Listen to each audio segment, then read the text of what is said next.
Hujan deras yang terjadi dalam beberapa hari terakhir membuat dua truk penuh muatan tergelincir dan juga terbalik, hingga menimbulkan kemacetan panjang di Betung, Kabupaten Banyuasin.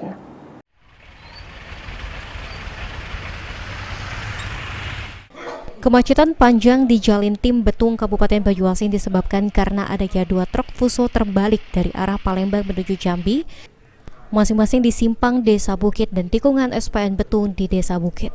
Kejadian ini membuat lalu lintas macet mencapai 7 km, namun beruntung dalam kejadian dua kendaraan ini tidak ada korban jiwa namun kerugian material. Kasat Lantas Polres Banyuasin cepat atasi kemacetan dengan evakuasi fuso yang menghalangi jalan hingga kemacetan dapat terurai beberapa jam kemudian.